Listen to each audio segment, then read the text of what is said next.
So, Bards, what a cracker of a game. Mate, it was a little bit up and down, but the last quarter, Avalanche came and we were a good result in the end. No, that's not the game I'm talking about. What game are you talking about, Grant? I'm talking about the Q Rovers under-12s. How did the boys go?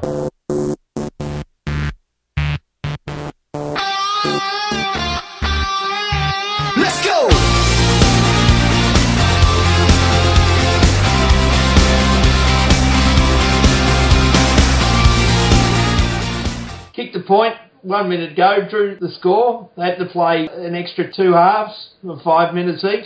Kicked a point in that and won. Beautiful. So what was the final score? It was 3-4-22 to 3-3-21. Lovely stuff, mate. Was that semi-final? Semi-final into the grand final. Beautiful work. How was your boundary umpiring? Oh, I suffered an extra 18 minutes of football. My knees are shot. That should get you out of doing the grand final then. No, I'm back in there if they'll have me. You must be the lucky charm. Best place to review the game. Anyway, back onto that other game.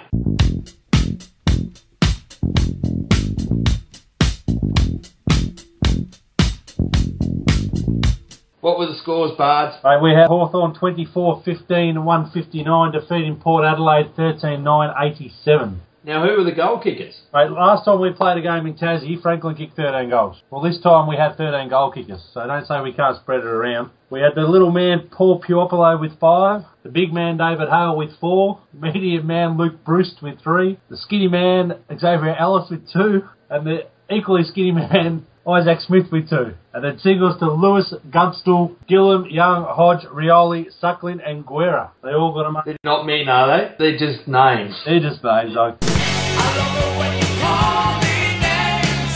I love it when you call me names. I love it when you call me names.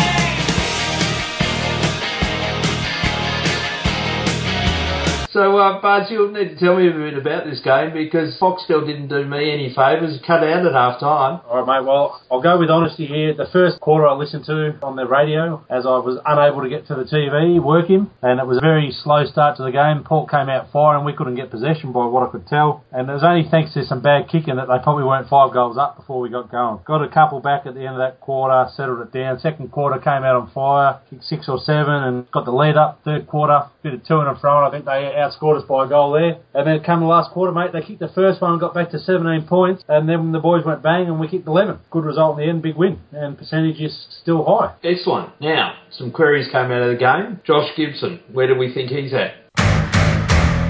From all reports, he rolled the ankle initially in, I think, the second quarter, and then twinged it again in the last, and he came off. Talking to a couple of blokes that saw training today, they said he was looking pretty good. He's out of the side, as we'll get to the side in a sec. I think it's just a rest that he was probably scheduled in for him anyway, mate, so I think he's all right. Rioli's a bit more of a concern.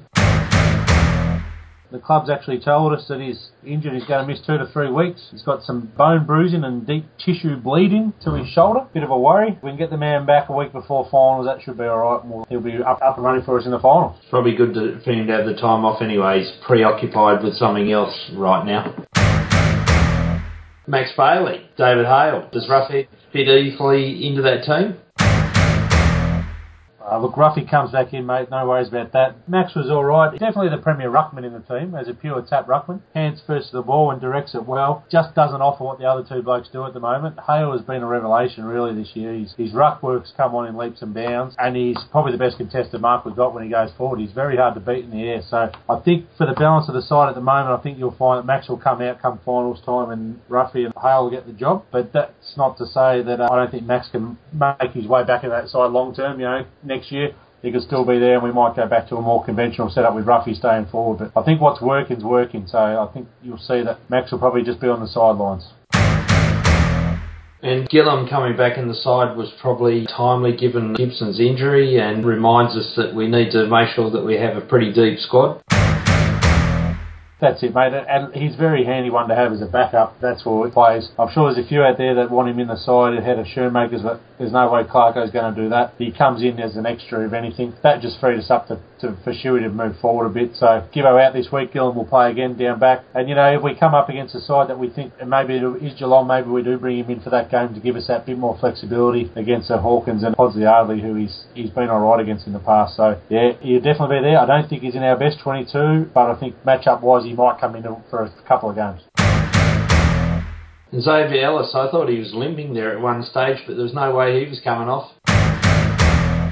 Mate, I think I read that in the paper too, the report. I said a sort of knock that would normally have sent him to the bench, but there's no way he's given up his spot. So he was good, kicked 2 goals. He had a bit of a tagging job, and all reports he did an alright job with that one as well. So 2 goals, he's pretty tough at it at X. He's just got to get the body right. Again, I think his depth, I don't think he'll make the final cut if we get everyone fit, but handy bloke to have on the sidelines. Right, you're 5, 4, 3, 2, 1. Well, mate, I've got 5 votes here for just an amazing game. Mr. Grant Birchall, he had 31 possessions, something like that, at 100% efficiency. I don't think anyone's pulled that one out before, so, I don't know if he had the hugest effect on the game, but it's pretty impressive using the ball that well, and that's important to our footy. 4 to Piopolo, great game from a small forward. Kicked 5, I think 4 of them were in the goal square, to be honest, but he gets over the back, he reads it well, and he knows where the sticks are. 3 to Lewis, one of his, a good game from him, 26, 7 inside 50s and 5 clearances, which is a pretty good game for a bloke playing off the half-forward line, pumping it in. I'll give 2 to Dasher Young. I thought he had a good game. He's using the ball much better than this incarnation of him. He's not just dominant, he does hit up targets when he has to. 1 to David Hale. Didn't have a huge effect around the ground, but his marking and goals up forward were nice, and 4 goals, so get the vote for me. It's interesting, Grant Birchall grew up in Devonport and played in Devonport, but he seems to play well at that Launceston ground. Does, and maybe it's because he's got maybe a few more family in the stands or something along those lines, but he does play good footy down there. And look, to be honest, mate, to use the ball at 100%, not to make a single mistake all game, that's pretty impressive, I reckon. But it's everyone's family down there. I've told you that before. All cousins. Piopolo with the 4. It was good to see that, unlike Wedders, who we haven't been able to get a photo from for 21 rounds, although he's been promising, and the Olympics have been and gone, Peter Harbour at least gave us a picture of Poppy. Well done, Peter.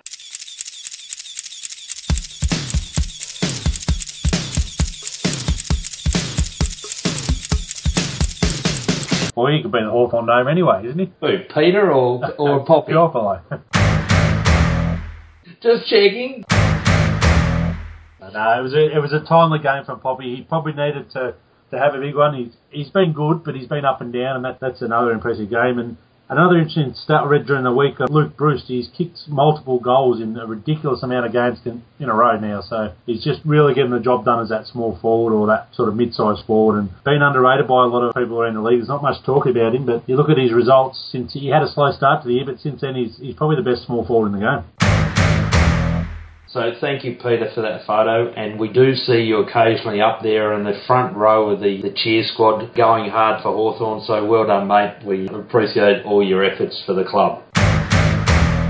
Now, Bards, let's get into round 21, and we play the last game of the round at the MCG. We're finally home, albeit in our pyjamas because it's a 4:40 game against the Gold Coast. Everyone's favourite time slot, mate, 4:40 on a Sunday afternoon against an interstate side who has a following of about 10 people in Melbourne, so don't think we're going to get a big crowd, and the AFL will point at us and say, look, you don't draw big crowds, and I'll try to play us at Etihad again, but mate, it's a draw we've got. Obviously a win's on the cards for us here, mate. Interesting inclusions. Let's bring a buddy around this week because they want to get the crowd up, and according to the Hawks website, Alistair Clark's is bringing his buddy this week, and that's one Lance Franklin coming back into the side.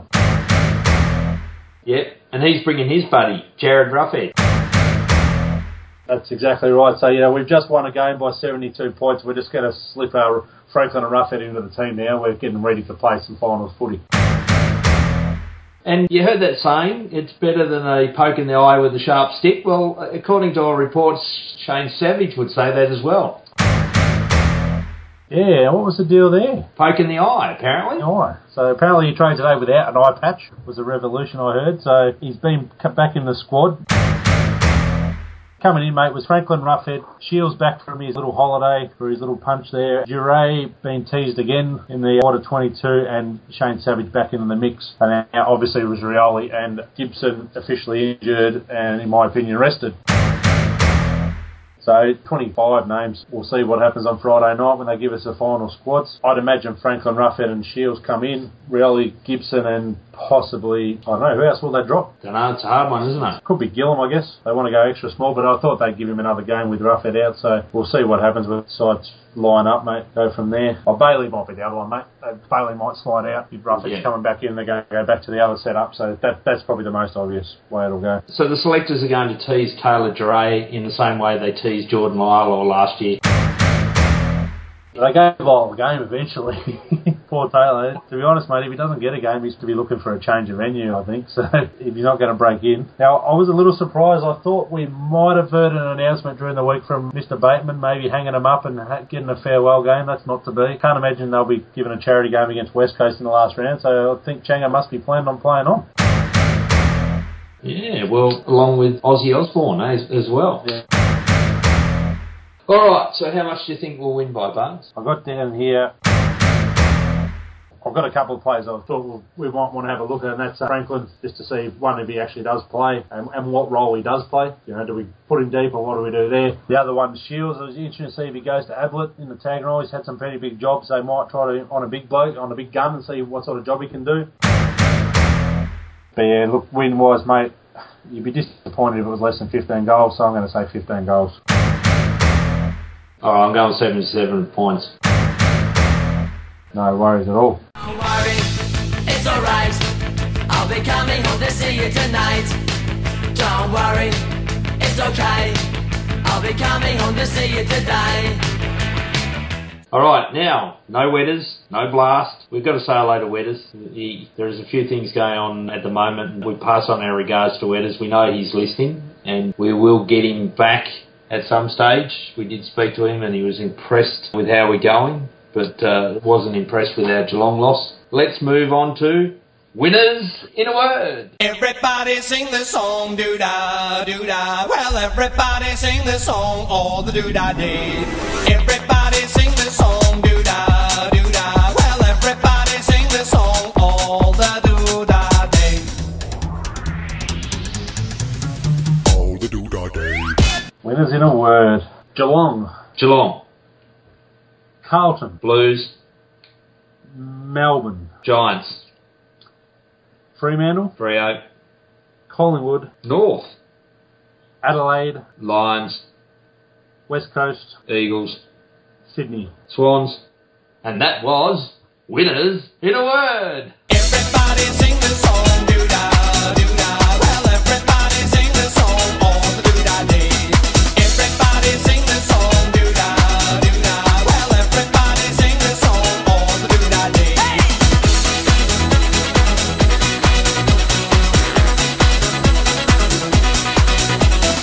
Do you want to start doing a Premier League review yet, Bards, or are we going to leave that till after the footy season? I'm on fire.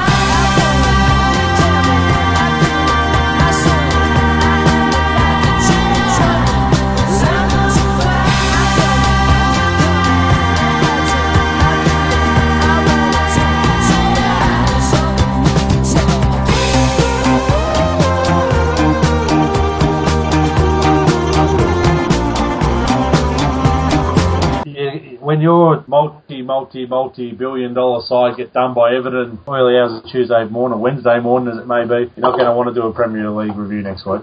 Is that right, Bards? That's right. What we're going to do at the end of the game, we're going to take the score and we're going to divide up goals per dollar spent. And I reckon we got you covered no matter what you score. Didn't you have a bet with someone along those lines on the Olympics? You know, Great Britain versus Australia? I just had a straight out bet, Australia versus England, and England didn't get a medal. All right, well, we can keep up this argument for Sunday night, and I should say it's Sunday night because the sun will be down by the time the balls bounce. And I'll see you there, Buds. You'll see me there. Go Hawks. Go Hawks.